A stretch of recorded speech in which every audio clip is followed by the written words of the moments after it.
Yana bir savol bor. Hizb va jamoatlarga nom berishning hukmi nima? Chunki bizning yurtlarimizda adashtiruvchilarning ko'pchiligi bizga nega hizbingizni Alloh atamagan ism bilan ataysizlar? Vaholanki Alloh bizni musulmonlar deb atadi. Chunki Alloh taolo aytadiki: "Huva sammaykumul muslimin", ya'ni Alloh sizlarni musulmonlar deb atadi. Va yana Alloh Qur'onda aytadiki: "Va man ahsanu qawlan mimman da'a ila Allohi va amila solihan va qala innani minal muslimin." Allohga da'vat qilgan, solih amallarni qilgan va albatta men musulmonlardanman degan kishidan ham go'zal so'zli kim bor, dedi.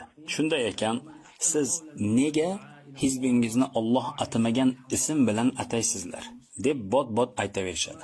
Bu haqda nima deysiz? Alloh sizga barakat ato etsin. Ey birodar, meni ismim, sizni ismingiz, admin birodarimizni va bu yerda bizga yuzlanib turgan kishilardan hech birini ismlari Qur'oni Karimda vorid bo'lgan emas. Masalan, Qur'onda Abu Halil degan ism yoki Abu Abdulloh degan ism kelmagan. Qadrli birodarim, ismlar va atamalar mubohdir. Aytaylik, siz Alloh subhanahu va taoloni oralaringizda islomga da'vat qiladigan, ma'rufga buyuradigan va munkardan qaytaradigan bir jamoat bo'lsin, ana o'shalar najot topguvchilardir degan qavliga amal qilib jamoat tuzdingiz. Siz o'sha najot topuvchilardan bo'lishni istayapsiz. Siz shunday jamoat tuzish haqida uzoq o'yladingiz. Qarshingizda esa, masalan, ribo banklari bilan juda katta muammolar bor. Ribo esa o'zingizga ma'lum bo'lganidek harom ish. Zero bu Alloh va payg'ambari tomonidan bo'ladigan urush demakdir. Shundaymi?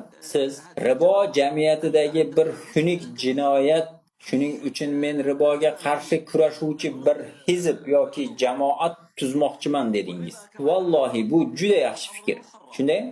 Banklar esa riboxo'rlar hizbidir.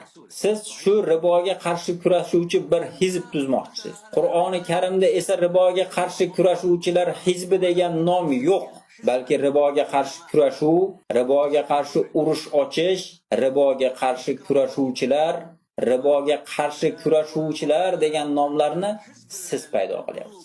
Natijada bu hizb tuzildi. Va bu jamoat bilan birga o'nlab, 20lab, 100lab, 200lab, minglab ko'plab kishilar harakatga keldi. Shundan keyin sizlar riboga qarshi kurash uchun ommaviy axborot ishlari, da'vat ishlari va hokazo ishlarni olib bordingiz va nomingiz mashhur bo'lib ketdi. Shunda g'oyangiz yoqib qolgan bir kishi huzuringizga kelib, "Men ham sizlarga qo'shilmoqchiman. Sizlar kimsizlar?" dedi. Unga biz riboga qarshi kurashuvchilarmiz deysiz.